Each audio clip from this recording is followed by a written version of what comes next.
नमोताय जाते भई अरहंतारि मंगल करियो महा ग्रंथ करन को काज त्याते मिले समाज सब आवे निज पदरान भवना सर्व दुखो तणो कारण मिथ्या भाव तेनी सत्ता नाश करे प्रगटे मोक्ष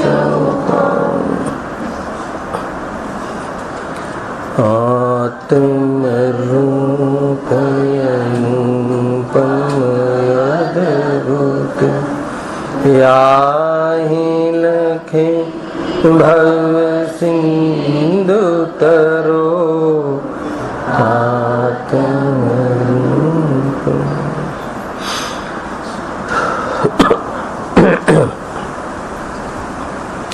आ श्री मोक्ष मार्ग प्रकाशक ग्रंथि से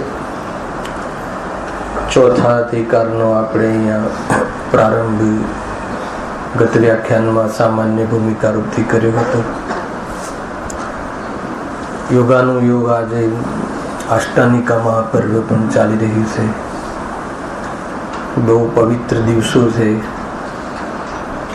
એક પ્રકારથી આવા પર્વના નિમિત્તથી જે આપણો પુરુષાર્થ શિથિલ પડી ગયો હોય, વેદ વિજ્ઞાન સંબંધી ધ્યાન ન જતું હોય, તો આવા પ્રસંગોના માધ્યમથી એ પુરુષાર્થ પાછો વધે અર્થાત કેળવાય એવા પ્રસંગો છે.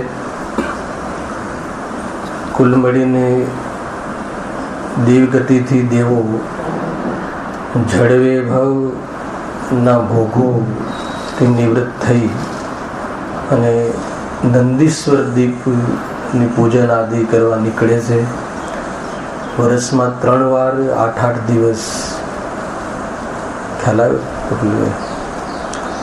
કેટલું વૈભવ, જળ વૈભવ, ભોગની સામગ્રી કેટલી, મતલબ છતાં બી એનાથી નિવૃત્ત થઈ અને આત્મકલ્યાણ આત્મહિતના કારણ કામ માટે નીકળે છે. ભગવાનના દર્શન કરે છે. અકત્રિમ ચેતા લઈ ત્યાંની પ્રતિમાઓના દર્શન કરી અને વેદ વિજ્ઞાનનું પોષણ કરે છે. કસાયોના ભાવ કરવાનો પુરુષાર્થ શિથિલ પડી ગયો હોય તો ફરી જાગૃત કરે છે અને એ પ્રમાણે મોક્ષ માર્ગ પ્રગટ કરવાનો એકમાત્ર ઉપાય કરે છે. ગજબ છે ભાઈ. આજની ગાથામાં પણ એની પ્રેરણા હતી. નિશ્ચય રત્નત્રયની ભાવના કરતા નથી. ખ્યાલ આવ્યો? આત્મકલ્યાણનો પ્રયાસ કરતા નથી. નિશ્ચય રત્નત્રયમાં લીનતાના નિમિત્તભૂત બાહ્ય અણુવ્રત આદિ ગ્રસ્ત જીવનમાં રહેલો ગ્રહસ્થ અને યતિ જીવનમાં રહેલા યતિ અગર એમાં શિથિલતા સેવે છે તો કહે છે કે મનુષ્ય ભાવ મળવો દુર્લભ છે. વૃદ્ધાવસ્થામાં શરીર તો કીડા ખાય છે. લખ્યું આજે બહુ જોરદાર હતી ગાથા. આજે બાહ્ય જે દિનચર્યાના અંતર્ગત થયેલા જે વ્યવહારો છે એની પણ પ્રેરણા આજની ગાથામાં હતી. દરેક જગ્યાએ એનું યથાસ્થાને શું પ્રયોજન છે સમજવું જોઈએ. જો બહારમાં કશાયોની મર્યાદા કરવારૂપ નિયમો ન કરે અને નિશ્ચય રત્નત્રયને પ્રગટ કરવાનો ઉદ્દેશ ન હોય, સમજી લેજો શું કરશે આજે. શુભ ભાવને હે કહે અને શુદ્ધ સ્વભાવની ખબર ના હોય તો પાપ પરિણામમાં જઈ અને સ્વચ્છંદતા કરશે અને પાપ પરિણામમાં ન જાય અને શુદ્ધ ભાવની ખબર ના હોય અને શુભ ભાવમાં જ રહે તો પણ આત્માનો પ્રગટ કરવાનો પુરુષાર્થને લોભ કરીને પણ આત્મકલ્યાણ નહીં સાધે. એટલે બધી વસ્તુનું બરાબર યથાર્થ સમજવી. અહીં આપણે ચોથા અધિકારની અંતર્ગત જે પહેલા દોહો આપેલું છે મંગલાચરણના રૂપમાં, ભૂમિકાના રૂપમાં, એની ચર્ચા આપણે ગઈ વખતે પહેલી પંક્તિની કરી હતી. એક બ્રેક આવે તો 15 દિવસનું ગેપ પડી જાય છે, બરાબર હરેશભાઈ? તો સારરૂપ શું કહ્યું હતું એની સામાન્ય ચર્ચા કરીને વિષય આગળ ચલાવીએ છીએ. ભવના સર્વ દુઃખોતણું કારણ મિથ્યા ભાવ. દુઃખનું કોઈ કારણ હોય, સર્વ દુઃખોનું એકમાત્ર કારણ હોય તો કયું કારણ છે? મિથ્યા ભાવ. કારણ એક જ છે દુઃખોનું, મિથ્યા ભાવ. તો મિથ્યા ભાવનો અર્થ શું લીધો હતો? એમાં 2 શબ્દ હતા, યાદ કરો, મિથ્યા અને ભાવ. તો આપણે કયો શબ્દ પ્રચલિત છે? મિથ્યાત્વ. દુઃખનું કારણ શું છે? મિથ્યાત્વ. તો મિથ્યાત્વ, ત્વ અને અહીંયા શું પડ્યું છે? મિથ્યા ભાવ. તો ત્વ છે ભાવ સૂચક છે. મિથ્યાત્વ કહો કે મિથ્યા ભાવ કહો, એક જ વાત છે. સમજો પહેલા આખી વાત. ત્વનો અર્થ ભાવ થાય છે. તો એ મિથ્યા ભાવ કેટલા પ્રકારના કહ્યા? 3 પ્રકારના કહ્યા. કયા 3 પ્રકારના? કે જે શ્રદ્ધામાં મિથ્યાપણું છે, શ્રદ્ધામાં મિથ્યાત્વ છે, અથવા જે શ્રદ્ધાનો મિથ્યા ભાવ છે એને મિથ્યા શ્રદ્ધા અર્થાત મિથ્યા દર્શન કહે છે. બરાબર? એક એક વસ્તુ સમજો. જ્ઞાનનો જે મિથ્યા ભાવ છે, જ્ઞાનમાં જે મિથ્યાપણું છે અથવા જ્ઞાનમાં જે મિથ્યાત્વ છે એને મિથ્યા જ્ઞાન કહે છે. હવે ચારિત્રનો જે મિથ્યા ભાવ છે, ચારિત્રમાં મિથ્યાપણું છે કે ચારિત્રમાં જે મિથ્યાત્વ છે એને શું કહે છે? મિથ્યા ચારિત્ર કહે છે. આ રીતે મિથ્યા ભાવમાંથી કેટલા પરિણામ નીકળ્યા? 3. મિથ્યા ભાવ કહ્યો હોય, કોઈ જગ્યાએ મિથ્યાત્વ કહ્યું હોય તો 3 ભાવ લઈ લેવા. મિથ્યા દર્શન અર્થાત મિથ્યા શ્રદ્ધા એક જ છે, મિથ્યા જ્ઞાન અને મિથ્યા ચારિત્ર.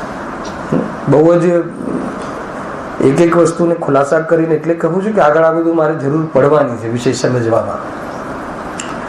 તો મિથ્યા શ્રદ્ધા, મિથ્યા જ્ઞાન ને મિથ્યા ચારિત્ર. આપણે મિથ્યાત્વમાં ખાલી શું સમજી લઈએ છીએ?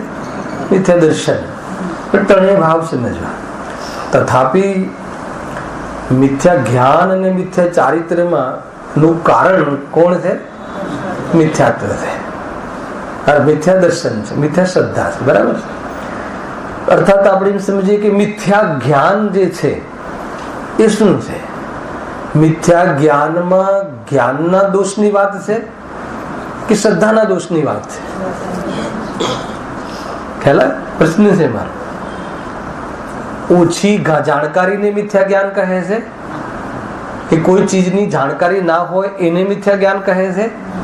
કે જે જાણકારી છે એ પદાર્થો સંબંધી અને જાણવાની અલ્પ પર્યાય સંબંધી જે વિપરીત માન્યતા છે, હેલા, એ સંબંધી જે વિપરીતતા છે, તો એ વિપરીતતા જે છે એ સંબંધી એ કયો દોષ છે? જ્ઞાનનો દોષ છે કે શ્રદ્ધાનો દોષ છે? સમજમાં આવે ને? એટલે તથાપિ એ મિથ્યાત્વમાં કદાચિત કોઈ મિથ્યા શ્રદ્ધા કહ્યું હોય માત્ર તો પણ કોઈ મોટો દોષ નથી. આગમની અપેક્ષાએ જે નિરૂપણ છે એ સમજવું પણ જરૂરી છે, અને અધ્યાત્મની અપેક્ષાએ જે ઓરથી સમજવું છે એ પણ સમજવું જરૂરી છે. કેમ કે મિથ્યા જ્ઞાનમાં કોઈ જ્ઞાનાવરણી કર્મ સંબંધી કોઈ ઉદય કે સંબંધી ક્ષરક્ષમ કે ઓછો ઉઘાડ કે એની કોઈ ચર્ચા નથી. જ્ઞાનમાં જે પદાર્થોનું જ્ઞાન થયું એ તો સ્વભાવ છે. હવે જે પદાર્થોનું જ્ઞાન થયું એ સંબંધી ભ્રાંતિ હોવી અથવા એ જે જાણ્યું એ અલ્પ પર્યાય સંબંધી અહંકાર હોવો, એટલું જ આપણું સ્વરૂપ માની લેવું, અથવા એ જે જાણવું થયું એ પરથી થયું એમ માનવું, આ બધું શું છે? મિથ્યા જ્ઞાન. તો આ દોષ કોનો છે? જ્ઞાનનો દોષ છે કે શ્રદ્ધાનો?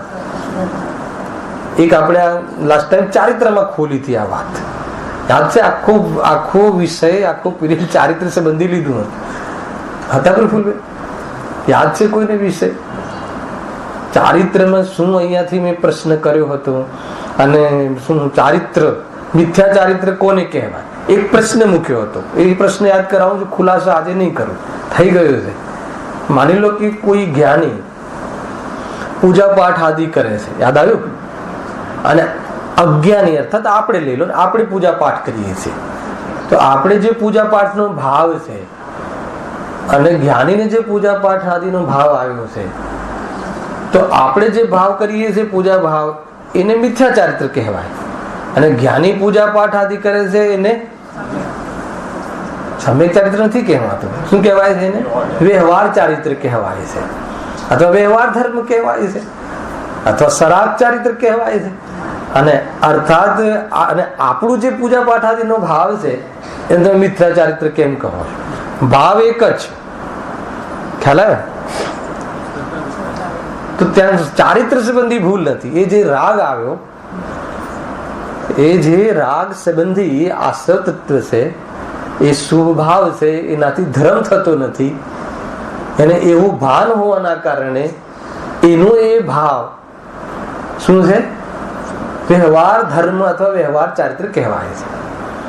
અને આપણને જે શુભ ભાવ આવે છે સ્વાધ્યાય આદિના, જે પૂજા પાઠ આદિના, ચિંતન મનન કશાયની મંતારૂપ જે વિશેષ વિચાર આત્માના, તો એ સંબંધી જે કશાય મંદ પડી છે એમાં આપણે શું થાય છે? સંતુષ્ટ થઈ જઈએ છીએ અને ધર્મ માની લઈએ છીએ. ખ્યાલ? એ શું છે?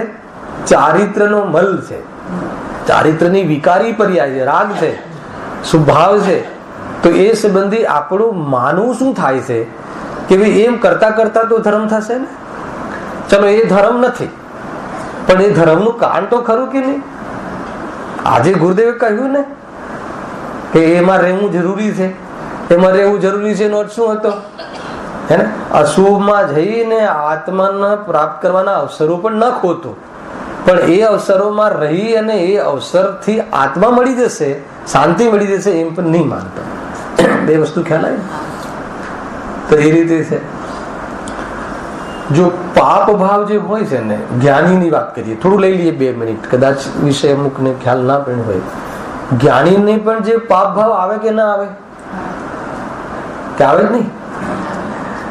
ભોગાદિના ભાવ, ગ્રસ્ત જીવની વાત છે. ગ્રસ્ત જીવનમાં રહેલા, મુનિ જીવનમાં રહેલા જ્ઞાનીને પાપ ભાવ નથી હોતા, પરંતુ ગ્રસ્ત જીવનમાં રહેલા ગ્રસ્ત જીવન જેનું છે એમાં જ્ઞાનીને પણ પાપ ભાવ, ભોગાદિના ભાવ, આજીવિકાદિ કમાવાના ભાવ, કોઈ એમાં બહેન હોય તો આરંભ આદિ ઘરમાં થતા જે આપણે ભોજન આદિ બનાવતી વખતે એ બધા પરિણામ પાપના છે.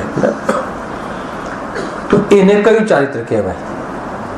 છે તો ચારિત્રનો દોષ, પણ એને અચારિત્ર કહેવાય છે. સાંભળજો, એને અચારિત્ર, એ ચારિત્ર જ નથી, એ તો ચારિત્રનો મલ છે, દોષ છે.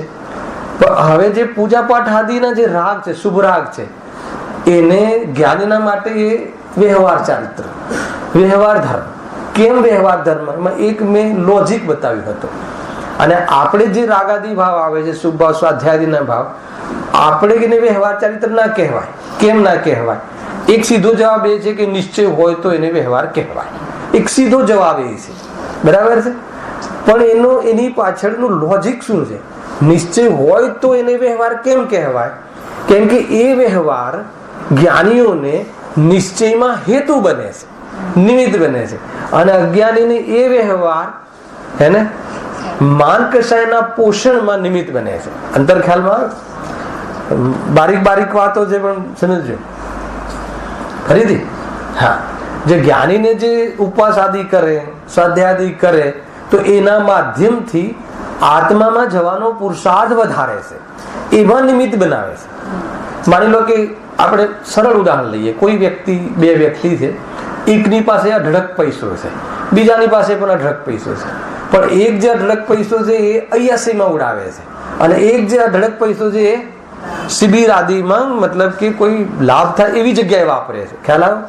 તો એક વ્યક્તિ ઉપવાસ કરે છે, બે વ્યક્તિ ઉપવાસ કરે છે, એમાં એક વ્યક્તિ ઉપવાસ કરીને આત્મકલ્યાણમાં એને નિમિત્ત નથી બનાવતો, પરંતુ મેં ઉપવાસ કર્યો, એ ઉપવાસનો મહિમા, માન આદિ અને ઉપવાસમાં જે નિવૃત્તિ થઈ તો એની પ્રવૃત્તિ ભેદ વિજ્ઞાનની ન રહીને, આત્મવિચારની ન રહીને અન્યથા પ્રવર્તે છે ને. હાલો તમે 10 ઉપવાસ હવે તો 10 લક્ષણ પર્વ આવે. આજે અષ્ટાનિકા જે પર્વ છે ને, 10 લક્ષણ પૂર્વનું અષ્ટાનિકા પર્વ, એ 10 લક્ષણની તૈયારી કરવા માટે છે. કઈ તૈયારી? માનસિક તૈયારી, હે ને, પરિણામોની તૈયારી. મેં લીધું હતું દાદરમાં, પેલું પ્રવચન કરાવ્યું ને એમને 10 લક્ષણની પૂર્વ ભૂમિકારો. તો મેં એમને કીધું કે તમે મને આમંત્રણ આપ્યું છે એમ નહીં, હું તમને આમંત્રણ આપું છું 10 લક્ષણ પર્વમાં, એ અમારા ક્લાસોમાં. તો એવી તૈયારી કરીને આવજો. સરખી તૈયારીનો ક્લાસ લીધો, તૈયાર થઈને આવો ને, એટલે કપડા બપડા 10 દિવસના 10 ડ્રેસ સીવડાવી દેવા, અને એમ નહીં. માનસિક તૈયારી, પરિણામોની તૈયારી, વિશેષ નિવૃત્તિની તૈયારી, પંચેન્દ્રના વિષયોમાં, વેપાર આદિના ક્રિયાઓમાં વિશેષ બુદ્ધિપૂર્વક તૈયારી કે નહીં જઈએ 10 દિવસ. હવે જે પણ છે આરાધના કરીશું, વિચાર કરીશું, તેનો વિચાર કરીશું. તો એ વ્યવહાર શું થયો? શામાં હેતુ બન્યો? આત્મકલ્યાણના કાર્યોમાં નિમિત્ત બન્યો. પરંતુ એમાં નિમિત્ત ન બનાવ્યો, એને ઘરે તો રહ્યા, ભલે 10 દિવસ દુકાને નથી જવાનું, એ તો નિવૃત્તિ તો લીધી, 10 દિવસ ક્યાં નથી જવાનું? બરાબર છે, નથી જવાનું. પણ હવે 10 દિવસ દુકાને ન જઈને કર્યું શું? નિવૃત્તિમાં પ્રવૃત્તિ શું કરી એનું ધ્યાન કરવા જેવું છે. પ્રવૃત્તિ તો આત્મહિત માટેની કે ના કરી, હે ને? નિવૃત્ત થઈને બીજા બધા વ્યવહારો, તહેવારો, પેલાનું મતલબ કે ઉપવાસના પારણા ને આના પારણા ને આના પારણા, આ કર્યું ને તે કર્યું, કાં તો એમાં કાં તો અન્ય કાર્યોમાં બધી ટીવી આદિમાં સમય બરબાદ કરીને અમે ઉપવાસ કર્યા. બરાબર છે, ઉપવાસ કર્યા ને પછી શું કર્યું? તો 10 ઉપવાસ કર્યા ને, તો પછી એને જુલુસ કરાવડાવ્યા ને આ કરાવડાવ્યું, પણ શું ના કર્યું? એ આત્માની સમીપ જવાનો જે વિચાર, પુરુષાર્થ, એમાં હેતુ નથી બનતો, તો એને વ્યવહાર પણ સી રીતે કહેવાય? એને ધર્મનો વ્યવહાર બી સી રીતે કહેવાય? ધર્મનો વ્યવહાર અથવા તો વ્યવહાર ધર્મ તો ત્યારે કહેવાય કે નિશ્ચય ધર્મમાં નિમિત્ત કારણ બને, એમાં હેતુ બને. ખ્યાલ આવે કે નહીં? અને તમે સ્વાધ્યાય તો કર્યું, પણ આત્મકલ્યાણની જે માટે જે દિશા ન બદલી વિચારોની, તો પછી સ્વાધ્યાયમાં નિમિત્ત ન બનાવ્યો. અને શામાં નિમિત્ત બનાવ્યો? હું તો 4-5 કલાક બહુ સ્વાધ્યાય કરું છું. ગુરુદેવ તો 4 કલાક કહેતા હતા, હું 8 કલાક કરું છું. અને બસ આપણે તો પુણ્ય ઘણું થયું, બાંધ્યું ને બહુ સરસ. તો સામાન્ય ખ્યાલ આવે ને? તો કહે છે કે એટલા માટે આપણું જે પરિણામો છે એમાં હેતુ નથી બનતા. આમાં આત્માની સ્થિરતા વધારવામાં કે સ્થિરતા પ્રગટ કરવામાં નિમિત્ત પણ નથી બનતા. તો એને વ્યવહારથી પણ ચારિત્ર, વ્યવહારથી પણ ધર્મ કહેવા પાછળનો શું આશય હોઈ શકે? કઈ રીતે કહેવાય? કોઈ ડબ્બીને હીરાની ક્યારે કહેવાય કે એમાં હીરો હોવો જોઈએ?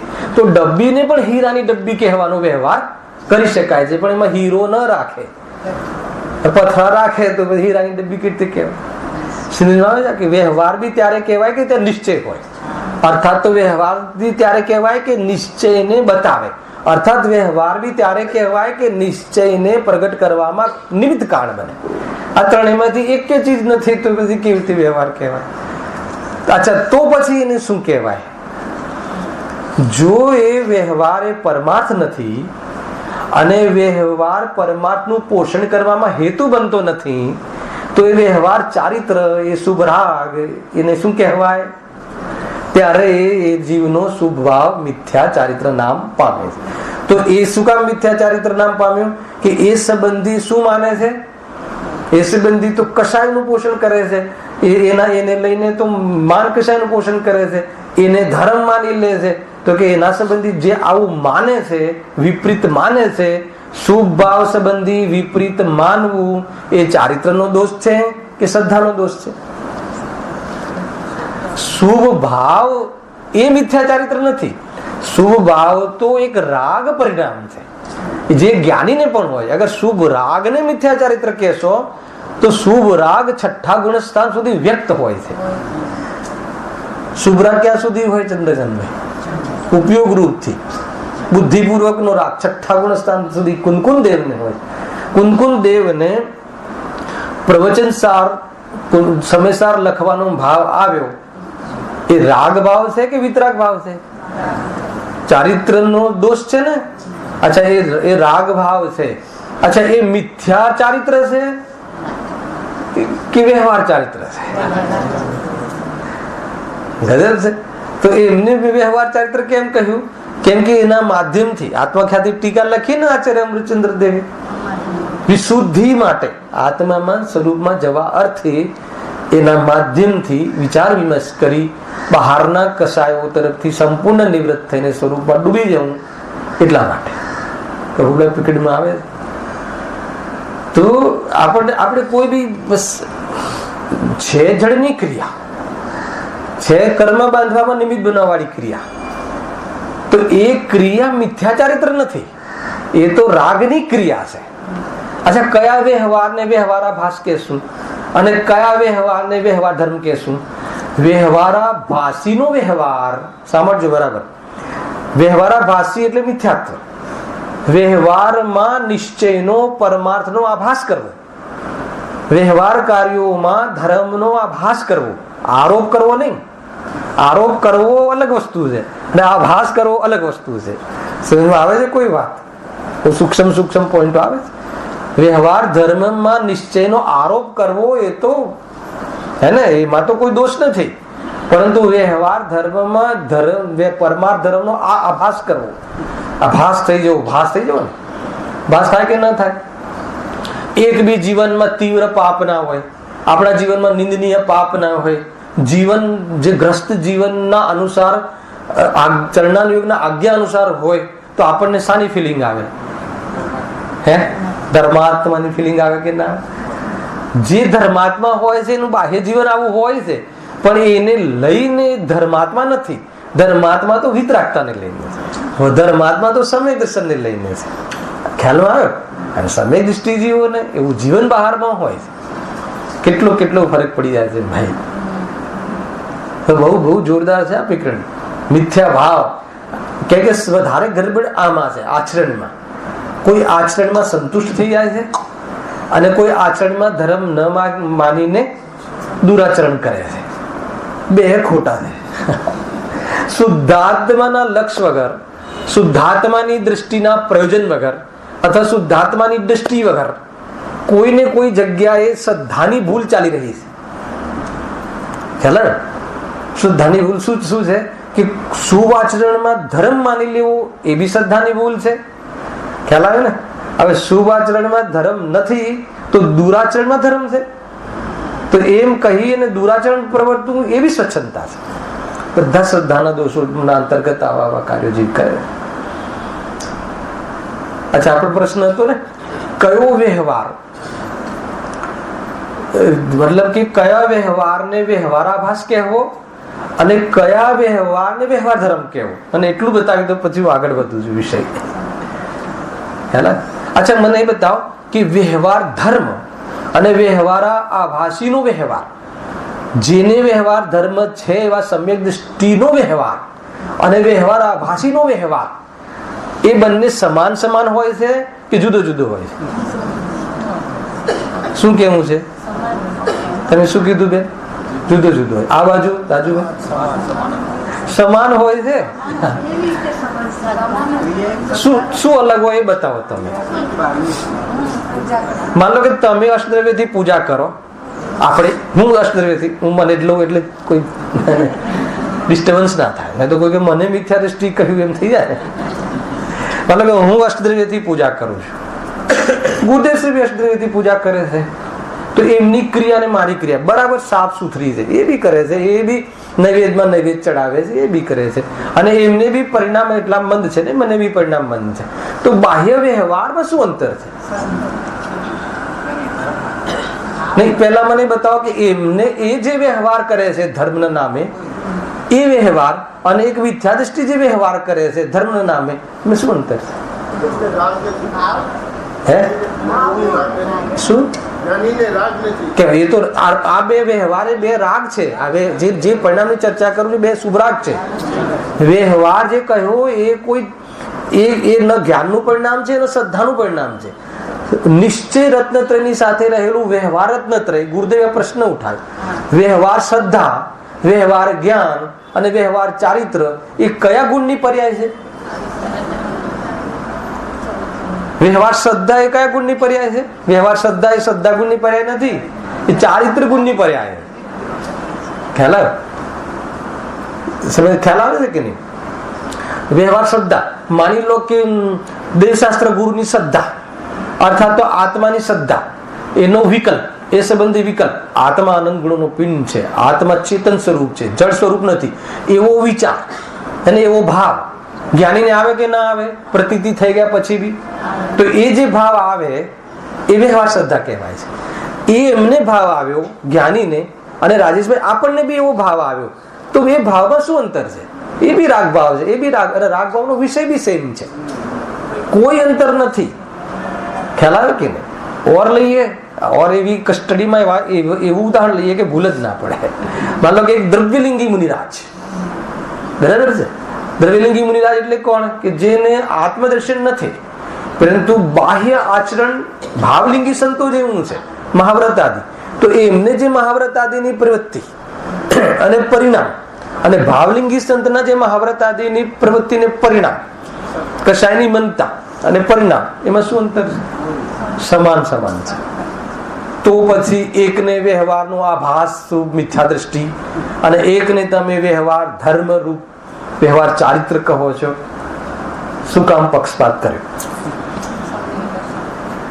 હેલા, કેમ કે આજે વ્યવહાર ધર્મ સંબંધી એની શ્રદ્ધા શું કામ કરે છે? અજ્ઞાનીની એની શ્રદ્ધા એ કામ કરે છે કે આ જ ધર્મ છે અને આ જ વાસ્તવિક પરમાર્થ છે, આને પરમાર્થ માની લીધો.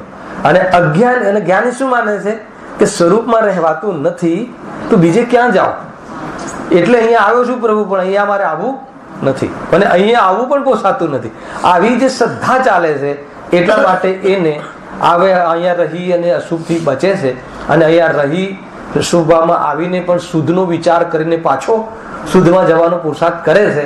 એટલા માટે એને એ બધા વ્યવહારો, એ બધા વ્યવહારરૂપી ભાવો અને વ્યવહારરૂપી બાહ્ય પ્રવૃત્તિ ને પણ, જળ ક્રિયાને પણ વ્યવહાર ધર્મ કહેવાય છે, વ્યવહાર ચારિત્ર કહેવાય છે. જ્યારે અજ્ઞાનીને એ બધી જ ક્રિયાઓ અને બધા જ ભાવો શું કહેવાય છે? મિથ્યા ચારિત્ર કહેવાય છે. અજ્ઞાનીના બધા ભાવો અજ્ઞાનને, અને જ્ઞાનીના બધા ભાવો જ્ઞાન છે ને. ગાથા આખી ત્યાં કહેવાય. કેમ કે એને એટલે રાગ નથી એમ નહીં, એવું નહીં સ્વીકાર, રાગ તો છે, પણ રાગ સંબંધીને એટેચમેન્ટ નથી. રાગ સંબંધીની માન્યતા અને અજ્ઞાનીની માન્યતામાં અંતર છે. કેટલો અંતર છે? આસમાન જમીનનું અંતર, દિશા ફરક છે. એટલું મોટું એને મિથ્યા ચારિત્ર કહે છે. અને ઘણી બધી ચર્ચા છે આગળ મિથ્યા ચારિત્રના સ્વરૂપમાં, ઓર આની ગહેરાઈથી ગહન ચર્ચાઓ છે. જે દુઃખના કારણો છે એ કારણોની ચર્ચા ચોથા અધિકારમાં છે. તો એમ કહીને અહીંયા પંડિતજી કહે છે કે અગર દુઃખનું કારણ તો એક જ છે. કયું કારણ છે? આ મિથ્યા ભાવ. એક શબ્દમાં કહીએ તો મિથ્યા ભાવ, ત્રણ શબ્દમાં કહીએ તો મિથ્યા દર્શન, મિથ્યા જ્ઞાન ચારિત્ર, અર્થાત ફરીથી એક શબ્દમાં કહેવું હોય તો માત્ર મોહ, હે ને, ભ્રાંતિ. એ સિવાય બીજું કોઈ દુઃખનું કારણ નથી.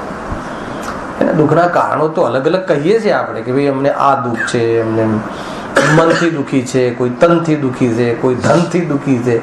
અરે એ બધા મન, તન, ધન આદિ એ તો બાહ્ય નિમિત્તની ઓરથી છે. એ બધી પોઝિશનોમાં જીવ દુઃખી તો ભ્રમથી છે. મનથી દુઃખી છે કે ભ્રમથી દુઃખી છે? તનથી દુઃખી છે કે ભ્રમથી દુઃખી છે? ખ્યાલ આવે કે નહીં? શાનાથી દુઃખી? એક જ ભ્રમથી દુઃખી છે ને. તન સંબંધી દુઃખ અમને બહુ છે, અમને ધન સંબંધી દુઃખ નથી. લીલા લહેર છે. તન સંબંધી તો સુખી, ધન સંબંધી સુખી છે, અને તન સંબંધી દુઃખી છે. ગઝલ છે ની કલ્પના કહે છે કે તન, મન અને ધન, એને કોઈ બી ચીજ ક્યાંય કોઈ બી આવી ને આગળ સંસાર અવસ્થામાં જીવ સર્વથા દુઃખી છે. આત્મદર્શન વગર કોઈ બી પોઝિશન હોય જીવ એ દુઃખી છે. હવે એને દુઃખ છે પકડમાં ના આવે એ વાત જુદી છે, પણ છે દુઃખી. ખ્યાલ આવે? જો આગળ એની સાથે કનેક્ટર પણ છે. આગળનું જે પંક્તિ છે ને, કારણ મિથ્યા ભાવની આગળ શું લખ્યું? ભવના સર્વ દુઃખો તણું કારણ મિથ્યા ભાવ. હવે કારણ એક જ બતાવ્યું તો દુઃખ કેટલા હોય? તો દુઃખ કેટલા કહ્યા? સર્વ દુઃખો તણું. તો સર્વ દુઃખ તો એક જ પ્રકારનું હોય ને, કારણ એક, તો દુઃખ જ એક જ. તો સર્વ દુઃખો તણું કેમ કહ્યું? દુઃખો કયા દુઃખો? દુઃખો કેટલા પ્રકારના? દુઃખ એક પ્રકારના કે દુઃખ અનેક પ્રકારના? આકુળતા એ દુઃખ છે, આગળ બહુ આવી ગયું છે, પરંતુ નિમિત્તની ઓરથી દુઃખોમાં ભેદ પાડવામાં આવ્યા છે.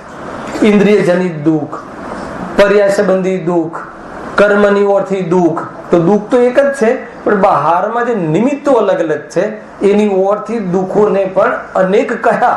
પણ બધામાં જોવા જઈએ તો દુઃખ તો એક જ પ્રકારનું છે, દુઃખમાં કોઈ અનેક પ્રકાર પડતા નથી. બરાબર છે? માન લો કે 3 પ્રકાર લઈએ, ભાવ કર્મ, દ્રવ્ય કર્મ અને નો કર્મ. એની ઓરથી દુઃખોમાં ભેદ પડે છે. જેમ કે ભાવ કર્મની ઓરથી કયા દુઃખો પડે? મિથ્યાત્વ સંબંધી દુઃખ, ક્રોધ સંબંધી દુઃખ, માન સંબંધી દુઃખ, માયા સંબંધી દુઃખ, હે ને? તો દુઃખમાં ભેદ પડે ને. પણ દુઃખ કેટલે? ક્રોધમાં થતું દુઃખ અલગ છે, માનમાં થતું દુઃખ અલગ છે. માનમાં દુઃખમાં શું થાય છે? આકુળતા. ક્રોધમાં દુઃખમાં શું થાય છે? આકુળતા. તો એ કઈ કશાય ચાલી રહી છે એની ઓરથી દુઃખોના નામ અલગ અલગ પડ્યા. બરાબર છે ને? એ રીતે ભાવ દ્રવ્ય કર્મ લઈ લો. દ્રવ્ય કર્મ 8 પ્રકારના. બરાબર છે? 8 પ્રકારની ઓરથી દુઃખોનું વર્ણન આવ્યું કે ભાઈ મને અમને બહુ દુઃખ છે. શું દુઃખ છે? યાદ જ નથી રહેતું. જ્ઞાનાવરણીની ઓરથી કઈ સમજણ જ નથી પડતી, બહુ ઓછું, તરત ભૂલી જવાય છે. તો એમાં જ્ઞાનાવરણી કર્મની ઓરથી થતું આકુળતા અને અંતરાય કર્મમાં થતી આકુળતા, એના નિમિત્તથી થતી આકુળતા, એ બંને આકુળતાના અલગ અલગ ટેસ્ટ છે કે એક જ ટેસ્ટ છે? ખ્યાલ આવે કે નહીં? ટેસ્ટ એક જ છે. આકુળતા જે થાય છે, ઓછું જ્ઞાન થયું, જ્ઞાન નથી થતું, સમજણ નથી પડતી, એ સંબંધી આકુળતા. અથવા અંતરાય આવ્યો, કોઈ સંબંધી મંદિરમાં જવું હતું પણ વરસાદ આવી ગયો અને થતી આકુળ ઈચ્છાની અનુકૂળતા ન મળી, અંતરાય થયો, તો આકુળતા. તો એ બંનેની આકુળતામાં શું અંતર છે? એ રીતે. એટલે પણ છતાં પણ કયું નિમિત્ત બન્યું, એ નિમિત્તની ઓરથી અમને આ સંબંધી દુઃખ છે, અમને આ સંબંધી દુઃખ છે, એમ કહીને દુઃખોમાં પણ સમજવા માટે ભેદ કર્યા. પણ ખરેખર દુઃખ તો એક જ છે, આકુળતા. અને ખરેખર દુઃખ જોવા જઈએ તો દુઃખ શાનું છે? મિથ્યા ભાવ. સમજણ પડે છે? આખી આ મંગલાચરણ લઈ રહ્યો છું તો વિષય પ્રવેશ બાકી છે આપણો, આખો અધિકાર છે ભાઈ. હવે નો કર્મની ઓરથી લઈ લો. નો કર્મની ઓરથી બી અલગ અલગ, એ તો ઘણી વાર લીધું છે આપણે. ભૂખનું દુઃખ, તરસનું દુઃખ, રોગનું દુઃખ, માથું દુખે એનું દુઃખ. અચ્છા, માથું દુખે એમાં થતી આકુળતા અને પેટમાં દુખે એમાં થતી આકુળતા અલગ અલગ છે કે? પણ આપણે કેવું, માથું દુખતું અને ત્યારે જબરજસ્ત માથું દુખતું હોય તો આપણે શું ફિલિંગ કરીએ કે ભાઈ આ દુઃખ કોઈને ન થાય, ભલે બીજા બધા થાય તો થાય, પણ આ ના થવું જોઈએ. હવે બીજા બધામાં બી આજ તો આકુળતા હોય છે. આ નો કર્મ સંબંધી દુઃખોમાં બહારની પરિસ્થિતિને લઈને જેનું લક્ષ્ય કરે છે અને દુઃખી થાય છે, એને લઈને દુઃખના ભેદ છે. એક સામાન્ય દુઃખ ને એક વિશેષ દુઃખ, એમ લઈ લો. આગળ આવી પણ ગઈ. સામાન્ય દુઃખ એટલે આકુળતા, એ જ દુઃખ છે. પણ વિશેષ એટલે કયા વસ્તુનું લક્ષ્ય કરીને, કઈ પોઝિશનનું નિમિત્તપણું પામીને જીવ દુઃખી થાય છે, તો જીવને એ સંબંધી એ દુઃખને નામ આપી દેવામાં આવે છે કે આ સંબંધી બહુ દુઃખી છે કે ને? એમ આવે છે. માની લો કે કોઈ અમીર વ્યક્તિ છે ઓર લઈએ આનું, અને કોઈ ગરીબ વ્યક્તિ છે. બંનેને ભૂખ લાગે છે, તો બંનેને ભૂખ સંબંધી જે આકુળતા છે, એમાં અમીર વ્યક્તિની કોઈ ભૂખનું જે દુઃખ છે, કોઈ સ્ટાન્ડર્ડ અલગ હશે એનું, અને ગરીબને જે ભૂખ લાગે છે એનું દુઃખનું સ્ટાન્ડર્ડ અલગ હશે. એવું કહે છે કે સમાન હશે. તો દુઃખ એક જ પ્રકારનું છે. મારે એ સિદ્ધ કરવું છે. સમજમાં આવે છે કે નહીં? કોઈ અંતર નથી ભાઈ. ઇન્દ્રિયની ઓરથી લઈ લો, પણ એકેન્દ્રિય છે, એને જે મિથ્યાત્વ અને કશાય સંબંધિત દુઃખ છે, અને પંચેન્દ્રિય જીવ અરે દ્રવ્યલિંગી સંત લઈ લો, મિથ્યાત્વ છે જેને, એને મિથ્યાત્વ અને કશાય સંબંધિત દુઃખ છે, એમાં શું અંતર છે? ક્યાં કમ્પેર કરો છો? આને પૂજ્ય કહ્યું દ્રવ્યલિંગી સંતને, અને પેલો તુચ્છ જીવ. પણ બંનેને દુઃખમાં શું અંતર છે? એક જ આકુળતા, એક જ પ્રકારની આકુળ. હા, બહારના પુણ્યમાં અંતર છે, ખ્યાલ આવે કે નહીં? પેલો જેમ ગરીબ ને અમીરમાં શામાં અંતર છે? પુણ્યમાં અંતર છે, પણ દુઃખમાં અંતર નથી. પુણ્યના ઉદયમાં અંતર છે. એકને ફેસિલિટી વધારે છે, એકને જયારે ભોજન કરશે ત્યારે ચાંદીની થાળી હશે ને એકને પતરાળું હશે, પણ બંનેને જે દુઃખ છે, દુઃખ તો સમાન છે કે નહીં? તો એ રીતે બંનેમાં ભાઈ જો કસાયની તીવ્રતા મનતામાં પણ અંતર હશે, પરંતુ જે આકુળતા થાય છે, જે પણ જે આકુળતા જે લેવલની થાય છે, એ આકુળતા ખ્યાલ આવે કે નહીં, એ કોમન હશે. આવે, માનો કે કોઈને કેન્સર થાય છે અને કોઈને કિડનીનો રોગ છે, તો બંને રોગમાં થતી આકુળતામાં શું અંતર? અચ્છા, બંનેનો ઉપચાર કરવા જાય છે તો ઉપચારની અંદર બંનેને બહારમાં વ્યવસ્થાઓ અલગ અલગ મળે છે, બરાબર છે, પરંતુ એમાં થતું જે ઓપરેશન છે, કોઈને બહુ મોટી હોસ્પિટલમાં ઓપરેશન કરાવે, કોઈને નાની, પણ એમાં ઓપરેશન સંબંધી જે ભય છે અને જે આકુળતા છે એમાં શું અંતર છે? કેમ કે કારણ એક છે. કેન્સર આકુળતાનું કારણ કે કિડની નું ફેલ થવું આકુળતાનું કારણ નથી, કારણ તો મિથ્યા ભાવ છે. એટલે મિથ્યા ભાવ બધામાં કોમન છે. જે માણસને કેન્સર થયું એ પણ શું, મને કેન્સર થયું, એટલે કિડનીનો પ્રોબ્લેમ થયો એટલે મને પ્રોબ્લેમ થયો, તો એ જે ભાવ છે એ ભાવ શું છે? કોમન છે, એક જ પ્રકારનું છે. એટલે દુઃખ પણ એક જ પ્રકારનું પકડમાં આવે છે. આખું લોજિકલ બરાબર છે કે માનો કોઈ બી જીવ હોય, કોઈ બી મતલબ મોટી હોસ્પિટલમાં કરાવે, પણ એને ભય શાનો છે? હું મરી જઈશ, શરીર જતા હું મરી જઈશ. અને કીડાને વિષાનો ભય છે, તો બંનેનું દુઃખ કેવું છે? કેમ કે દુઃખનું કારણ અલગ અલગ છે કે એક જ છે? દુઃખનું કારણ કોમન શું છે? અને બાહ્ય જે કારણ છે એ તો દુઃખના કારણ છે જ નહીં. ગજબ છે. શું નિષ્કર્ષ નીકળ્યો? જે બાહ્ય કારણ માનીને બેઠા છે દુઃખના, જે બાહ્યમાં જે પેલાને આને આને આને આને, એ તો દુઃખના કારણ છે જ નહીં. અને દુઃખના કારણની ખબર પડી જાય તો દુઃખના કારણના નાશ કરવાનો ઉપાય પણ યથાર્થ કરે. કેન્સર થયું છે એને દુઃખનું કારણ કેન્સર નથી, દુઃખનું કારણ મિથ્યા ભાવ છે. રહસ્ય આ નીકળ્યું ને, ગજબ છે. જે બી જ્યાં દુઃખી થાય છે, તમને જે દુઃખી થતા જીવો દેખાય, એટલા માટે જ્ઞાની સૌથી પહેલા સુખના ઉપાય માટે સમ્યક દર્શનનો ઉપાય બતાવે છે કે તારે સુખી થવું હોય તો મારી પાસે એક સારા ડોક્ટર છે અને એ તને રોગ મટાડી દેશે, તું નિરોગી થઈ જઈશ અને તારું દુઃખ દૂર થઈ જશે. એમ જ્ઞાની કહેતા નથી. જ્ઞાની કહે છે કે તારે દુઃખ દૂર થવું હોય, કરવું હોય તો મિથ્યા ભાવ મટા, હે ને, કાંઈ પણ ખર્ચ વગરની દવા, કોઈ ખર્ચો નહીં, કોઈ ઉપાય બહારમાં કોઈ જાતિની દોડા દોડી નહીં, ધામ ધમાલ નહીં, કોઈ અપેક્ષા નહીં. ગજબ છે. અને ઓલા દુઃખમાં કેટલી અપેક્ષા, જવું તો ખરો પણ જવું તો પડશે ને ડોક્ટર પાસે. અચ્છા, એમાં આપણો નંબર આવવો પડશે ને, પછી એના ફી જમા કરાવવી પડશે ને. સાંભળજો બરાબર, કેટલી મતલબ કે એ વખતે ડોક્ટર તો બરાબર હોવો જોઈએ ને પાછો. અચ્છા, બધું મળી ગયું, પણ પછી એ લાગુ પડે, આપણો રોગ એને નિદાન થાય એવી જાતિનો આપણે પુણ્યનો ઉદય તો, અને એ બધું નિદાન થઈ ગયા પછી એને ઉપચારને સાધનો મળવા તો, અને સાધનો મળ્યા પછી બી સક્સેસ જવું તો, કેટલો બધો રોલ છે. એ બધું સરખું થાય અને સરખું થઈ ગયા પછી બી શરીર મારું છે એ ન મટ્યું ત્યાં સુધી દુઃખ મટવાનો ચાન્સ જ નથી. એટલે સરખું થઈ બી ગયું શરીર, રોગ મટી ગયો, એકદમ અપ ટુ ડેટ, તમારા જે પેલા રિપોર્ટમાં નીલ આવી ગયું, બધું જ ઓકે, હે ને. અને કોઈ મુનિરાજ દ્વારા કહી બી દીધું કે હવે તું તારું જેટલું જીવન છે ત્યાં સુધી આ રોગ ફરી નહીં આવે. મને બતાવો એ વ્યક્તિને, જ્યારે મુનિરાજ કહે અવધિ જ્ઞાનથી કે તારા રોગમાં, તારા શરીરમાં રોગ પ્રવેશવાનો નથી હવે આ જન્મ મરણ સુધી, તો પછી એને દુઃખ મટી જાય. કેમ ના મટે? કે દુઃખનું કારણ બીજું હતું, હે ને. પેલું શું કહે છે રાજુભાઈ, દુઃખે પેટ ને કૂટે.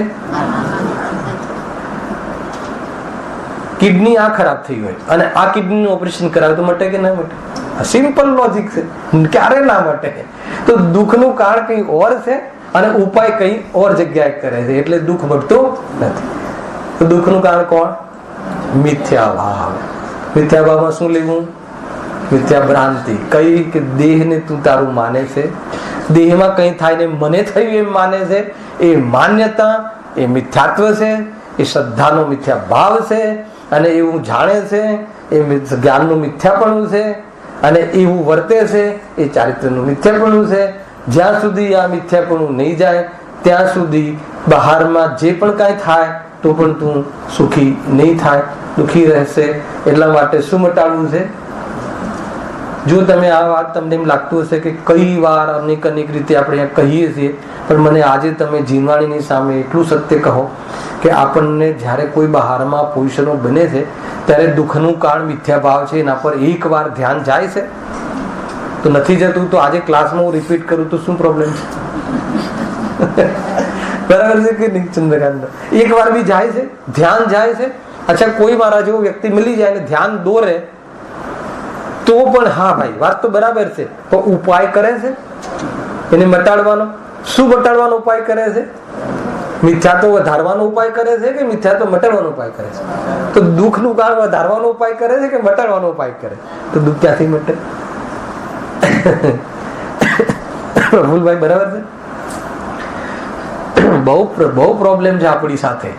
આપણે સાંભળીએ તો છીએ પણ એને એ સંબંધી ઉપાય નથી કરતા. સાંભળીને રાખ્યું છે, ધારણામાં રાખ્યું છે, પ્રયત્ન ક્યાં કરવાનો છે? જ્ઞાનમાં પોષણ કરવાનું છે. જો તત્વ જ્ઞાન એકમાત્ર આશ્રય છે, સમજો બરાબર ભાઈ. સુખી થવા માટે તત્વ જ્ઞાન જ એકમાત્ર શરણ છે. અને તત્વ જ્ઞાન એકમાત્ર શાસ્ત્ર સ્વાધ્યાયના માધ્યમથી થાય છે. અને શાસ્ત્ર સ્વાધ્યાય માટે, શાસ્ત્ર સ્વાધ્યાયમાં સમજણ પડે એ માટે જૈન સિદ્ધાંતોને ભણવા જરૂરી છે. ખ્યાલ આવી ગયો છે? એટલે આપણે આજે જૈન સિદ્ધાંત પ્રશ્નોત્તર માળાનો પ્રારંભ કરીશું.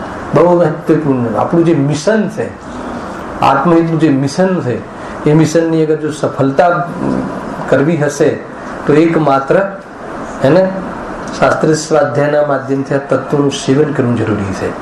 અને એ શાસ્ત્ર સ્વાધ્યાય તત્વ સમજવા માટે એના એક શબ્દોની જે પરિભાષાઓ છે અને એ સમજવી જરૂરી છે. ત્યાં સુધી ભાવભાષણ નહીં થાય.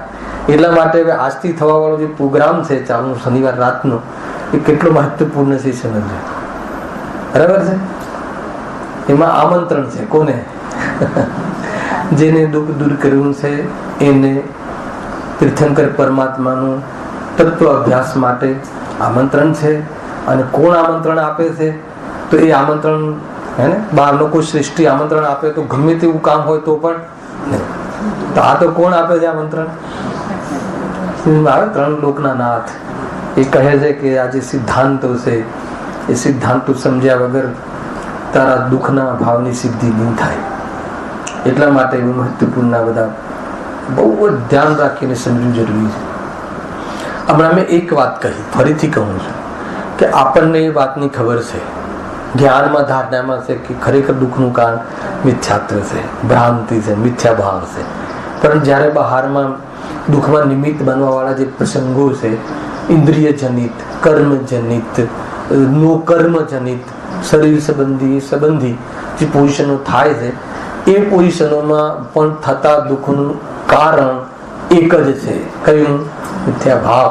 એના ઉપર ધ્યાન આજ સુધી આપણું ગયું કે ના ગયું એ યાદ પણ નથી આવતું. શાસ્ત્ર સ્વાધ્યાય દરમિયાન જયારે આપણે સમજાવીએ છીએ અને શાસ્ત્ર સમાપ્ત થયા પછી ઘણા ભાઈઓ કહે છે કે વાત સત્ય હોવા છતાં જ્યારે એવો અવસર આવે છે ત્યારે યાદ પણ નથી આવતું. કેમ નથી આવતું? કેમ કે એવા ઊંડા સંસ્કારો નાખ્યા છે કે જેથી કરીને એ સંસ્કારો હાવી થઈ જાય છે અને આ વાતને ઉજાગર થવા દેતા નથી. પરંતુ ઉપાય એ છે કે વારંવાર એ સંસ્કારો ડાઉન થાય અને એની જે સ્થિતિ અથવા એની જે શક્તિ, એની સામર્થ્ય છે સંસ્કારનું, એ ઘટે, ડાઉન થાય અને ડાઉન થઈને નીકળી જાય. એ માટે અગર કોઈ ઉપાય હોય તો શાસ્ત્ર સ્વાધ્યાયના માધ્યમથી તત્વ નિર્ણય ખ્યાલ.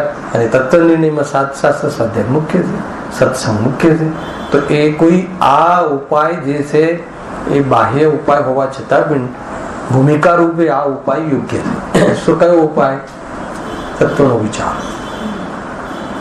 કેમ કે વાત તો આપણને લાગે અહીંયા ઊંચી ઊંચી વાતો સાંભળીએ છે, ત્રિકાળી ધ્રુવ, ભગવાન આત્મા, જ્ઞાયક ભાવ, પરમ પાણામી ભાવ, કારણ શુદ્ધ પર્યાય કારણ પરમાત્મા, જેનું કોઈ કારણ નથી, હે ને? અર્થાત તો જેને થવા માટે કોઈ બીજા કારણની જરૂર નથી, એવું કારણ જોરદાર રજૂઆત કરી નાખીએ આપણે. પછી એ કારણ જોઈએ જ નહીં, એ કારણ આપણને મહેસૂસ થાય જ નહીં, એ કારણ યાદ આવે જ નહીં. પેલા તો યાદ ના આવે, યાદ આવે તો એ બાજુ પુરુષાર્થ થાય નહીં. તો એ બધું કેમ? અને એવી ઘણી બધી વાતો, ઘણી બધી ચર્ચાઓ આપણે આગળ યોગ્ય સમય આવશે. જો અહીંયા શું હતું? ભાવના સર્વે દુઃખો તરું કારણ મિથ્યા ભાવ. બરાબર થાણી લેજો. એક ભાવ સર્વ દુઃખ. તું કોઈ બી દુઃખ કહે અને પૂછ આચાર્યને કે હે આચાર્ય, આ દુઃખનું કારણ શું છે? તો એક જ જવાબ આવશે. શું જવાબ આવશે? ઓમ. ઓમમાં શું કીધું? મિથ્યા ભાવ. કે આ મિથ્યા ભાવ દુઃખનું કારણ એ સ્થિતિ નથી. તું તારી ખોટી ધારણા, ખોટો ભ્રમ છે, છોડી દે. ખ્યાલ આવે? હે પ્રભુ, કેટલું મહેનત કરું છું 15 વર્ષથી, પણ અમે કમાતા જ નથી, બહુ દુઃખી છું. હે ને? કોઈ મુનિરાજ પાસે ગયું, આચાર્ય કુંદકુંદેવ પાસે, કાં તો ગુરુદેવ શ્રી બિરાજમાન છે ત્યાં ગયું, કોઈ કહ્યું કે દુઃખ બહુ છે, તો કે તારા દુઃખનું કારણ મટાડી દે. કે કયું દુઃખનું કારણ છે? પણ ઉપાય બતાવો. કોઈ ધન કેવી રીતે મળે, શું કરીએ, તો કોને રીઝવીએ, કોને ખુશ કરીએ? તો કે નહીં. અને એ ધનમાં સુખ મળે છે એવું માનવાનું છોડી દે. ગજબ છે, ગજબ છે. શું છોડી દે? ખરેખર નથી. અને જો ધનમાં સુખ હોત તો આટલા બધા તીર્થંકરો થઈ ગયા. હે ને? એકદમ સ્થૂલ વાત, આપણને બેસતું ના હોય ને, તો પેલા ઉદાહરણ આપીને કે જો આ સુખ હોત તો જેમની પાસે કમી હતી તો બી એમાં એમને સુખ ના લાગ્યું અને એ તરફનું લક્ષ્ય છોડી અને સ્વરૂપમાં જવાના પ્રયાસ કર્યા, તો પછી તારો પ્રયાસ ખોટી જગ્યાએ છે, તું નક્કી કર. એવી અનેક રીતે આપણે આપણો દોષ, આપણે દુઃખનું કારણ પકડો. પેલા તો દુઃખ મટાડવું હોય તો દુઃખ કોના કારણે થાય છે એ સમજવું બહુ જરૂરી છે. અને એ દુઃખનું કારણ મટી કેવી રીતે શકે છે એની ચર્ચા આગળ આવશે. ક્યારે આવે? છેક 9મા અધિકાર વચ્ચે વચ્ચે મૂકે છે પંડિતજી, બ્રેકમાં આપે છે. હવે શું કહે છે? હા ચલો, સમજણ પડી ગઈ કે ભાઈ મિથ્યા ભાવ. તો શું કરવું? કે તેની સત્તા નાશ કરે. એની સત્તા નાશ કરવાની વાત કરી. ગુરુદેવજીના પ્રવચનમાં એવું આવ્યું કે અહીંયા ઉપશમ કરવાની વાત ના કરી, અહીંયા દબાવવાની વાત ના કરી, અહીંયા ક્ષયોપશમની વાત ના કરી, અહીંયા તો સીધી ક્ષયની વાત કરી. પુરુષાર્થ આવશે. આ તો એક મંગળાચરણમાં શું છે એ આગળ આવવા વાળો વિષય શું છે એની ચર્ચા મંગળાચરણમાં આવી જાય છે. કોઈ સમર્થ જીવ હોય, કોઈ પુરુષાર્થી જીવ હોય તો આટલા ઈશારાથી કામ કરી લે છે. ને આપણા જેવા જીવોને કદાચ આપણે એટલું સામર્થ્ય ના હોય તો અરે વિશેષ વિચાર કરીને કરીશું, પણ કરીશું ખરા. શું કરીશું? દુઃખનો, સત્તાનો નાશ, દુઃખના કારણનો નાશ. અને જરા પણ ગભરાવાની જરૂર નથી. કોઈ મોડો પહોંચે, કોઈ વહેલો પહોંચે. મોડો વહેલો તો અપેક્ષાથી છે, બધા સ્વકાલમાં જ પહોંચે છે, પણ દિશા સાચી હોવી જોઈએ. બસ સૌથી અગર બોધ હોય ને કોઈ, તો દિશા બોધ છે. આપણી દિશા જો પ્રોપર ના હોય તો મહેનત ગમે એટલી કરે. કોઈ કહે હું 100ની સ્પીડ પર દોડ્યો તો સ્ટેશન ના આવ્યું તો કે કઈ બાજુ દોડ્યો એ જરા જોઈ લીધું. બરાબર કે કોઈને એમ થાય કે આટલી સ્પીડથી, તમે એમ કહો કે આટલી જેટલી સ્પીડથી કે હું તમારા ઘરે આવવા નીકળ્યો પણ તમારું ઘર જ ના આવ્યું, તો કે મારું ઘર કઈ દિશામાં છે ને તું કઈ દિશામાં સ્પીડથી દોડ્યો એ જરા જોઈ લેજે. બસ ભૂલ એટલી થઈ. એટલા માટે દિશા બોધ બહુ જરૂરી છે. અને દિશા બોધ જેનું માર્ગદર્શન કોનું લેવું એ ખ્યાલમાં હોવું જોઈએ. તેવા માર્ગદર્શક વિતરાગી દેવશાસ્ત્ર આગળ તેની સત્તા નાશ કરે, એટલે આ મિથ્યા ભાવની સત્તા નાશ કરે. દર્શન મોહનીય અને ચારિત્ર મોહનીય, એની સત્તા ઉખાડી નાખે તો મોક્ષ માર્ગ પ્રગટ થાય છે. અને મોક્ષ માર્ગ જ એકમાત્ર મોક્ષનો ઉપાય છે. મોક્ષ માર્ગ એવું કારણ છે, કેવું કારણ છે મોક્ષ માર્ગ? અવિનાભાવી કારણે કહ્યું, જેના હોવાથી મોક્ષ થાય જ અને જેના ના હોવાથી મોક્ષ ન થાય. 9મા અધિકારમાં લખ્યું. કાળસૂત્ર પર ચાલે છે એમાં કહ્યું, નિયમસારમાં કહ્યું, નિયમરૂપ કરવા યોગ્ય કાર્ય મોક્ષ માર્ગ જે મોક્ષનું સાક્ષાત કારણ છે. તો મોક્ષ માર્ગ શું છે એમ કહીને 9મા અધિકારમાં વાત આગળ વધારી. તો કયું મોક્ષ માર્ગ શું છે? તત્વ સૂત્રનું પહેલું સૂત્ર કયું છે? સમ્યક દર્શન જ્ઞાન ચારિત્રાણી મોક્ષ માર્ગ. એ પરમાત્મા પ્રકાશમાં આજે ચાલ્યું. નિશ્ચય રત્નત્રય એકમાત્ર, એની એકતા, હે ને, એ લેવલનું મતલબ એ રત્નત્રય સ્થિરતા, મુનિરાજને યોગ્ય ચારિત્ર અને સમ્યક દર્શન જ્ઞાન પૂર્વક અગર એ એકતા પૂરી પ્રગટ થાય તો મોક્ષ અવશ્ય થાય. એવી બધી ચર્ચાઓ આગળ આવશે. ટૂંકમાં મોક્ષ પ્રગટે મોક્ષ ઉપાય એ શબ્દ આવે ને એટલે મને વિકલ્પ આવ્યો. મોક્ષનો ઉપાય શું છે? મોક્ષ માર્ગ. અને મોક્ષ માર્ગનો ઉપાય શું છે? બોલો. ત્રિકાળી ધ્રુવ ભગવાન આત્માનો આશ્રય, હે ને. મોક્ષ માર્ગ મોક્ષનું કારણ કહ્યું અને મોક્ષ માર્ગનું કારણ ત્રિકાળી ધ્રુવ ભગવાન આત્મા કહ્યું. એટલે આ યુગમાં પૂજ્ય ગુરુદેવ શ્રી ત્રિકાળી ધ્રુવ ભગવાન આત્માનો પરિચય, એકમાત્ર ત્રિકાળી ધ્રુવ ભગવાન આત્માનો પરિચય કરાય કે જે રત્નત્રય પ્રગટ કરવાનું વાસ્તવિક આશ્રયભૂત કારણ છે. સમજમાં આવ્યું કે એટલા માટેનું ઇમ્પોર્ટન્ટ છે. જો આગળ આવે, હજુ એક પેરેગ્રાફ ભૂમિકાનો છે. કારણનો પરિચય કરાવતા પહેલા મંગલાચરણ થયું અને હવે ભૂમિકા રૂપ 4-5 પંક્તિઓનો એક અહીંયા પેરેગ્રાફ છે, એની ચર્ચા આપણે કરીએ. હવે અહીં સંસાર દુઃખોના બીજભૂત મિથ્યા દર્શન જ્ઞાન ચારિત્ર છે. ભાવ આ કહ્યો, બીજ કહ્યું, મૂળ કહ્યું. કોનું? સંસારના દુઃખોનું. સંસારના બીજ છે ને, બીજમાં આખું વૃક્ષ હોય ને, બીજ કેવડું હોય? આવડું હોય જરીક, પણ એમાં વૃક્ષ કેવડું હોય? ખ્યાલ આવે? તો અહીંયા કહે છે કે બીજ કોણ છે? સર્વ દુઃખો પાછળનું વાસ્તવમાં કારણ કોણ છે? મિથ્યા દર્શન. આપણે હાલ બધી ચર્ચા થઈ જ ગઈ. કોઈ બી જીવ લડતો હોય તો લડવા પાછળનું કારણ શું છે? શું કામ લડે છે? આપણને બહારનું જ દેખાય છે. પેલા એ ધક્કો માર્યો ને એટલે આ લડ્યો, તો કે નહીં. સારા એનું મૂળ જે દેખાતું નથી, બીજ દેખાય નહીં. સંસારનું મૂળ કોણ છે? મિથ્યાત્વ. અને મોક્ષનું મૂળ કોણ છે? સમ્યક. એ પણ ના દેખાય. અભિપ્રાય પલટાય દેખાય. તમારો અભિપ્રાય બેઠા બેઠા પલટાઈ જાય, એનું નામ સમ્યક દર્શન. વિપરીત અભિપ્રાય તૂટી જાય ને સમ્યક થઈ જાય, તો એ દેખાય બહાર? ન દેખાય. એ મૂળ છે, પણ એના આધાર ઉપર જયારે વૃક્ષ થાય, મુનિ દશા વૃક્ષ છે, ત્યારે દેખાય. ખ્યાલ આવ્યો કે નહીં? કશાયનો અભાવ થઈને બહારમાં પ્રવૃત્તિ નિવૃત્તિ થઈ જાય એ બધું દેખાય, બરાબર છે. પરંતુ એનો જે શરૂઆત છે, મૂળ છે, એ નથી દેખાતું. ચારિત્ર ખલુ ધમ્મો અને સમ્યક દર્શન દર્શન મૂલો, દર્શન મૂલો ધમ્મો.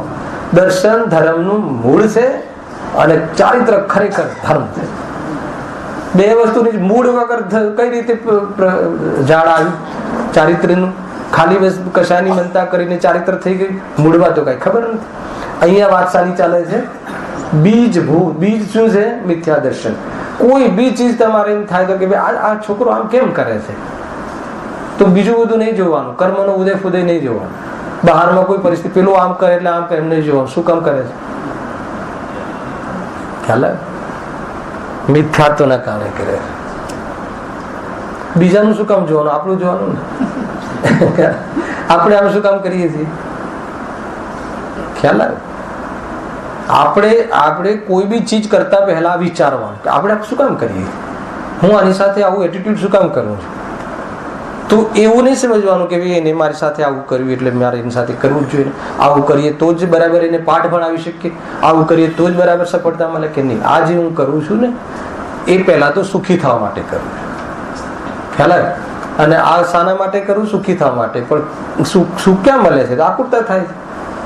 તો આ કરવા પાછળની મારી ભ્રાંતિ છે, એ મને મળી જાય, એ મારા પ્રમાણે પરિણમી જાય, એ માન્યતા છે. એ માન્યતાના કારણે હું પ્રયાસ કરું છું અને એ થઈ જાય તો સુખી થઈ જવું. એ મારું ઉદ્દેશ છે, એ મારું પ્રયોજન છે. કે તારું પ્રયોજન સાચું પણ એના પાછળનો તારો ઉપાય ખોટો, એના પાછળની તારી માન્યતા ખોટી. પહેલા એ માન્યતા બદલ અને પરિણામો બદલાઈ જશે તો તારું પ્રયોજન જે સુખનું છે એ સિદ્ધ થઈ જશે. આટલી તો વાત છે. પેલા આમાં કોને પૂછવાનું છે? ન સાસુએ વહુને પૂછવાનું છે, ન વહુએ સાસુને પૂછવાનું છે, ન બોસે કોઈ નોકરને પૂછવાનું છે, નોકરે નહીં બોસને પૂછવાનું છે. કોઈ નહીં. એકલો એકલો જ્યાં બેઠો છે ત્યાં સત્ય વિચાર લઈને ધારણ કરે પર્યાયમાં, અને એની સોચ અને એનો અભિપ્રાય બદલાઈ જાય તો એ જીવ ત્યાં ને ત્યાં નિહાલ થઈ જાય, ત્યાં ને ત્યાં મસ્ત થઈ જાય, પેલા કે તંદુરસ્ત થઈ જાય, હેલ્ધી થઈ જાય. એ છે રોગ. આત્મભ્રાંતિ છે, રોગ નહીં. રોગ મટ્યો. બહુ સરસ છે ભાઈ. આજો હવે અહીંયા સંસાર દુઃખોના બીજભૂત મિથ્યા દર્શન જ્ઞાન ચારિત્ર છે. આ જળ છે દુઃખનો, આ જળ. આ છે જળમાં આ ભૂલ છે, અને મૂળ આ છે. બહારમાં ક્રોધાદિ પણ ખરેખર ક્રોધાદિનું પણ કારણ મિથ્યાત્વ છે. ખ્યાલ કે નહીં? એ ક્રોધાદિ દુઃખનું કારણ છે. ક્રોધ કેમ આવ્યો? તમને દીકરા પર ક્રોધ કેમ આવ્યો? તમને બતાવો તમારી વહુ પર ક્રોધ કેમ આવ્યો? નથી આવ્યો આજ સુધી? એકવાર આવ્યો તો એ કેમ આવ્યો? કેમ આવ્યો બોલો? એ છે ને, એ બરાબર કામ નથી કરતી એટલે આવ્યો. સાચું કારણ શું? તો ફટાફટ સુખી થઈ જશો. આજે બધો મેળ પડી જશે. કયું કારણ છે? મારા પ્રમાણે કરતી નથી ને, તો કે એ મિથ્યાત્વ છે. મારા પ્રમાણે કરવું જોઈએ માન્યતા છે ને, એ બીજ છે આ બહારમાં તારા દુઃખનું, બહારમાં તારી માગણીનું. એ દુઃખ છે. તો શું કર? કઈ રીતે પરિણમે તારા પ્રમાણે? એ પણ સ્વતંત્ર છે, એની રીતે પરિણમે છે. બધું વ્યવસ્થિત છે, ક્રમશઃ છે. સ્વતંત્ર છે અને નિશ્ચિત છે. હવે શું થઈ ગયું? આવી અનુભૂતિ થઈ જાય તો પછી ક્યાં રહ્યું આકૃતિ, ક્યાં રહ્યું કોઈ અપેક્ષા? બસ આ છે. એ આપણા પ્રમાણે પરિણમી જાય એની રાહ નહીં જોતા. એવી રાહ તો અનાદિથી અનંતકાલ સુધી જોઈ છે. આજ સુધીમાં સફળતા મળી નથી. જબરદસ્ત છે કે નહીં? એકની એક ચર્ચાઓ અનેક રીતે પાછી કરીએ તો આપણે ક્યાં ભૂલ કરીએ? આજ તો ભૂલ કરીએ. અને જેને બી સુખી થવું હોય, સાસુ એને થવું હોય તો એને આ વિચારવાનું, હોવે થવું હોય તો આ રીતે વિચાર. દુઃખનું કારણ બટાડવું જોઈએ. મિથ્યા ભાવ. જો હવે અહીં સંસાર દુઃખોના બીજભૂત મિથ્યા દર્શન જ્ઞાન ચારિત્ર છે તેનું વિશેષ સ્વરૂપ નિરૂપણ કરીએ છીએ. આગળ શું વિષય આવવાનો છે અહીંયા કહ્યો. આપણે તો વિષયની ચર્ચા ચાલુ કરી દીધી છે, પણ અહીંયા આગળ આવવા વાળું જો સરસ વૈદ્યનું ઉદાહરણ આપે છે. એમને હંમેશા મોક્ષમાં પ્રકાશકમાં વૈદ્યનું ઉદાહરણ બધી જગ્યાએ. કદાચ વૈદ્ય શાસ્ત્રના જ્ઞાતા હશે એવું લાગે છે એમને. જેમ વૈદ્ય રોગના કારણો વિશેષ રૂપથી કહે તથા કુપથ્ય સેવનનો નિષેધ કરે, તો રોગી કુપથ્ય સેવન ન કરે અને તેથી રોગ મુક્ત થાય. આવી બરાબર ફરતી વાંચવું છે. બહુ સુંદર છે આ વાત. પહેલા રોગની વાત કરી, વૈદ્યની વાત કરી. જેમ વૈદ્ય રોગના કારણોને વિશેષ રૂપથી કહે. રોગના કારણો કહે. આપણે કહીએ મને એસિડિટી થઈ છે તો એ કારણો કહે કે ભાઈ તમે બહુ તીખું ખાતા હશો, કે તમે તળેલું ખાતા હશો, કે તમે એને બહુ આ જેવી કારણો, બહારના કારણો કહે. વૈદ્ય રોગના કારણો કહ્યા. તથા કુપથ્ય સેવનનો નિષેધ કરે. કુપથ્ય શું છે? જો એક છે પથ્ય અને એક છે ઔષધિ. બે વસ્તુ હોય છે રોગ મટાડવામાં. શું હોય છે? એક છે પથ્ય અને એક છે ઔષધિ. તો પથ્યનો વિરોધી શું થાય? કુપથ્ય. જેના સેવન કરવાથી રોગ વધે એને કુપથ્ય કહે છે. સાકરના સેવન કરવાથી ડાયાબિટીસ વધે તો સાકરનું સેવન કરવું શું છે? કુપથ્ય. તો કુપથ્યનો નિષેધ કરે. હે ને? કુપથ્યનું તો નિષેધ કરે અને ઔષધિ સેવન કરવાનું કહે. અંદર ખ્યાલમાં આવે? હવે આ ન કરવું, આ ન લઉં, ન કરવું તો શું કરવું? તો કે આ દવા તું લે. કોઈ બી કાર્યમાં બે ચીજ આવે છે ને, આમ ન કર અને પછી આમ કર. રખડવાનું છોડી દે અને ભણ. કે તું ભણવાનું કાર્ય કર. તો એ રીતે છે. આ ન ખા અને આ દવા લે. તો એક છે કુપથ્ય. મિથ્યા દર્શન આદિ શું છે? કુપથ્ય છે. એનું સેવન નહીં કર. અને ઔષધિમાં શું છે? સમ્યક દર્શન આદિ ઔષધિ છે, એનું સેવન કર. આ ચાલો આખું ટોન જુઓ. જેમ વૈદ્ય રોગના કારણોને વિશેષ રૂપથી કહે તથા કુપથ્ય સેવનનો નિષેધ કરે તો રોગી કુપથ્ય સેવન ન કરે. આ વાત હવે રોગીની શું ડ્યુટી છે? હે ને, કુપથ્ય કોને કહેવાય એ ડોક્ટરે કહ્યું એ સાંભળી લીધું, ઔષધિ પણ લઈ આવ્યો અને પછી ડોક્ટર પાસે જઈ આવ્યો, બધું સમજી બી લીધું, દવા પણ લઈ આવ્યો, હવે રોગ મટી જશે ને? આગળ શું લખ્યું છે? રોગી કુપથ્ય સેવન ન કરે. આ વાત સમજ્યા ને? સ્વાધ્યાયમાં ગયા અને સમજ્યા. શું સમજ્યા? કે તું દુઃખી દેહથી એકત્વ કરે છે એટલે તું દુઃખી થાય છે તો શું કર? દેહથી એકત્વ કરવાનું છોડી દે, મિથ્યાત્વનું સેવન નહીં કર. આજે તો બરાબર મતલબ કે મને શું ન કરવું જોઈએ અને શું કર તો કે તું ચેતન સ્વરૂપ છે એવું તું અનુભવ કર. બે વસ્તુ હું શીખીને આવે, હવે મારું કલ્યાણ થઈ જશે. આપણે ત્યાં તો નથી ને. 50 વર્ષથી દવા તો લઈ આવીએ છીએ, પણ દવાનું સેવન કરીએ છીએ કે નહીં એ જોવાનું રહ્યું. ખ્યાલ આવે કે નહીં? આપણે ત્યાં કદાચ આપણા ઉપર આંગળી ઉઠી શકે છે. અહીંયા કહે છે ને રોગી કુપથ્ય સેવન ન કરે. શું છે? તો રોગી કુપથ્ય સેવન ન કરે, અને એ કુપથ્યનું સેવન ન કરે તો શું થાય? રોગથી મુક્ત અવશ્ય થાય છે.